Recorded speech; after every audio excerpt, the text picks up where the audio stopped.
dress of the summer. I don't like it. I don't understand it at all. On TikTok, videos using the hashtag nightgown have increased 200% in the last 12 months. Okay. Yeah, that's not a bad one, but I would never sleep in that. No. Popular brands like Reformation and Aerie are selling their own versions, but the trend is also being shaped by secondhand shopping, with many creators buying vintage nightgowns at thrift stores or flea markets.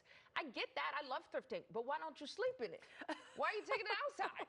Okay, whatever. I don't get it. I guess I'm too old for this. A growing TikTok trend called fiber maxing is encouraging viewers to exceed their normal fiber intake for added health benefits. What happened to protein? I know. No, we're moving to fiber. Is it actually healthy? One dietitian told the outlet it's best to start low and slow, as you and I can attest to. Do you want to tell them that I tried this last month? I also tried it like 6 months ago and tried to warn you. It can result in some gastrointestinal issues. Yep.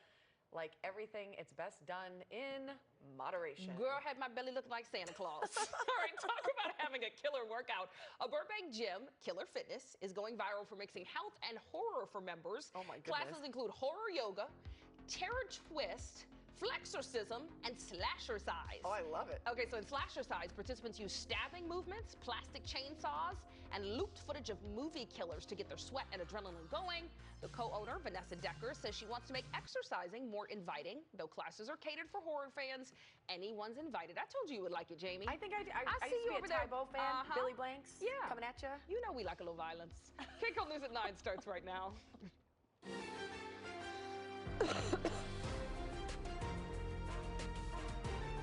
This is Kcal News Mornings. Right now at 9, a reckless driving pursuit ends in a dangerous crash. We are live at the scene after the suspect sent an SUV flying into an empty lot. Plus, a sinister AI chatbot discovery, what researchers found out about the futuristic tech and how it can harm a person's mental health despite safety mechanisms. Plus, they're colorful, occasionally nutritious, and start around $20. We're digging into the craze surrounding expensive wellness smoothies to see if the drink is worth your dollars. First of all, that's the price of a normal smoothie in LA. Don't get me started. That's true. You should not pay more than $8 for a smoothie. They're so expensive they here. really are. Most of the places I go You to. can't get an $8 smoothie? I don't know Nope, from not where. anymore. I go to Costco and blend my own, but Well, I've that's started smart. doing that, but if you buy it anywhere already made, Yeah. 17 is like very common. not going to happen. No. Yeah. That's a good point. Hey, we got to Friday and we got to Yeah, here August. we are. Come on. Free sunshine with your $20 smoothie. There you go. this For that, afternoon. Paul, So see? we're trying to do a little trade for Yeah, it. there you go. That is expensive. Oh my gosh. Good thing I don't have any smoothies. Be bankrupt. Mount Wilson, we're looking at sunshine out there. Inland valleys, you've got the sunshine, but you see some clouds off in the distance. That would be the cloud cover still over Los Angeles right now. I will show you the visible satellite picture, and you can see the cloud cover beginning to thin out over our inland valleys in the Inland Empire. It's gone. It would be chilly while you're having that smoothie along the 5 or 405 in Orange County, but the clouds are retreating back to the coastline 1 or 2 hours from now. The clouds will be gone, but Malibu, not yet. We are cloudy and 66 degrees. So more cloud cover today compared to yesterday, but tons of sunshine to finish. As gray as it is outside right now, you'll get the blue sky in the afternoon. Temperatures climbing back up near normal, and both weekend days look good to get outside. Next weather forecast for Los Angeles. Clouds now, sunshine, 80 degrees by lunchtime. Gorgeous weather, whether it be a smoothie or just lunch or a coffee. 84 degrees at 3 o'clock in the afternoon. Another nice day to get outside.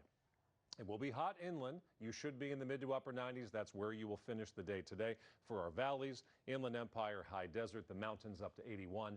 Our beaches today, afternoon sunshine 73. Can we keep all of this going for the weekend? We'll have that answer coming up in a couple minutes. Right now, let's get you to work on time with Kcal Dt. Good morning. Hi, good morning. As you head on down the street this morning, you are in for a treat. Aside from that smoothie, we do have pretty nice conditions overall. LA, Orange County, Inland Empire. I do, though, have this crash northbound 405 past the 90. Carpool lane blocked off here. Just a 16-minute delay from Manchester to the 90. 405 freeway southbound, Sepulveda Pass. Actually has some space in between the cars. 18-minute ride from Roscoe to Sunset, so definitely not what we usually see, like I mentioned earlier, on a Tuesday, Wednesday, or Thursday. Those days are usually jam-packed to that stretch. Overall view of LA, the 210, 10, and 60 looking good. 405 out of Long Beach, you are wide open. The 105, the 91 all recovered this morning, too. So that's what's happening there. Orange County, I mean, look at all of that green this morning. Looks great. This crash, though, is still here, trying to make your way through Mission Viejo, 5 northbound at Oso Parkway. Right lane blocked off. This is a look at the Caltrans camera. You can see the slowing here. So, yes, it is slow. However, the overall backup is only 9 minutes. So give yourself a couple minutes of a head start, and you'll be in. Good luck out there. And then the Inland Empire, not bad. Lots of green, so moving nicely. Ladies, back to you. Kalina, thank you. A truck driver being pursued by police officers crashed into an SUV, causing it to roll over into an empty lot. KCAL News reporter Rick Montanez is joining us live from downtown LA with the ongoing investigation into this crash, which we watched happen live on TV, Rick, earlier this morning.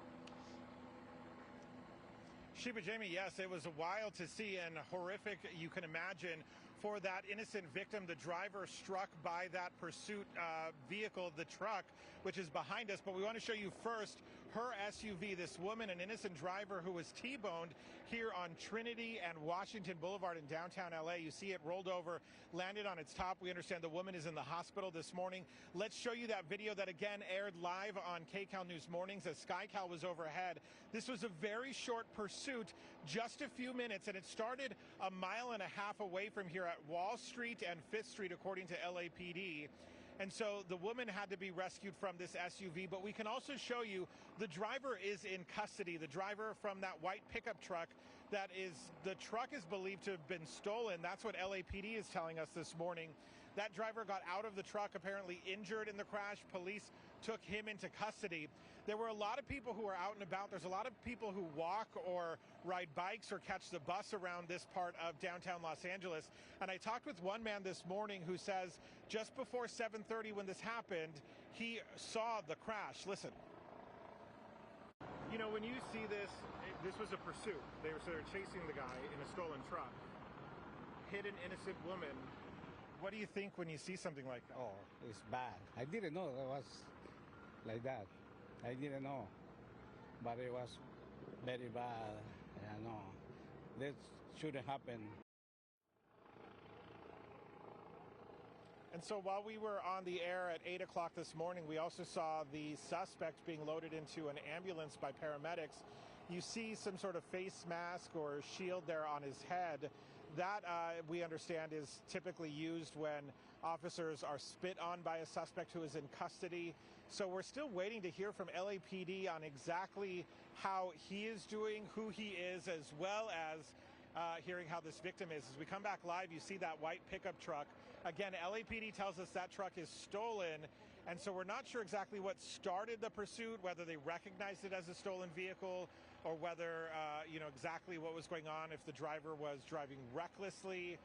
We're waiting for a spokesperson from LAPD to show up out here to provide some more information about that, and hopefully we can learn how exactly that woman is doing, the innocent driver whose SUV was struck during this pursuit. Sheba, Jamie, we know that this was just a few minutes long. It started at 7:22 and the crash was at 7:28 this morning. Yeah, it all happened very quickly. Yeah. All right, we can't wait to hear how that woman is doing, and hopefully, she's made it to the hospital and is being treated. Rick, thank you. Tragedy strikes in Koreatown. A little boy riding a scooter hit and killed by an RV. And his older brother was also hit. KCAL News reporter Luz Delia Caballero live in Koreatown with more on his condition and the suspect. Luz Delia, such a sad story.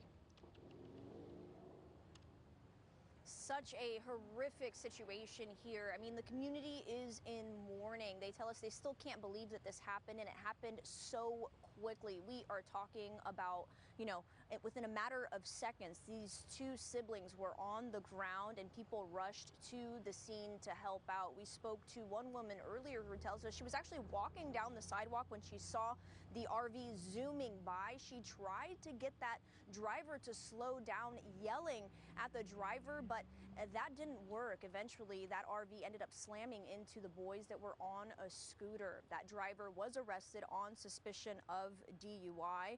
LAPD says this all unfolded Thursday at around 7:30 p.m., adding the driver of the RV was traveling southbound on New Hampshire Avenue, initiating a left-hand turn on 4th Street when he collided with 9-year-old Nadir Gavarrete and his 19-year-old brother. The siblings were on a scooter. Nadir was pronounced dead at the scene. His brother taken to the hospital in stable condition. Earlier, we spoke to Candy Williams, who saw this tragedy unfold. She says when she saw the RV coming down the street, she knew something was wrong. I was like, man, he almost killed me. I said he almost killed me, but he ran over to his kids, you know. And then when he seen the second baby, he was just really hysterical. There's a lot of accidents on this corner, you know, a lot of fender benders. But this is the first time I've seen something this tragic happen, and I'm not really shocked because people are just blazing through these stop signs every single day. And that is the sad part about all of this, is that many people actually say this is a very busy street and people do roll stops or just, you know, just blow the stop sign completely. Behind me, you can actually see a growing memorial. There are candles, there are flowers now, and people are coming by, paying their respects to a life lost here. At this time, we understand, again, the 19-year-old brother in stable condition. We're still working to learn more information about the driver. Reporting live in Koreatown, Lustelia Caballero, Kcal News. Oh, So just a horrible tragic, story. I You think know. about that brother who survived and lost his brother. Thank you so much, Luzelia. SpaceX's latest mission to the International Space Station took off moments ago. It launched from the Kennedy Space Center in Florida. This was the second try for the SpaceX crew's 11-astronaut mission after the launch was scrubbed yesterday because of bad weather. SpaceX says the crew will spend 6 to 8 months on the ISS, and they will experiment ways on how to maintain astronauts' health for future missions, including a possible trip to Mars. Always so much fascinating It stuff is. happening up there. All right, 9:09 now. Still to come, movie critic Gray Drake joining us live to talk about some new movie releases, including a revival of a popular comedy movie franchise.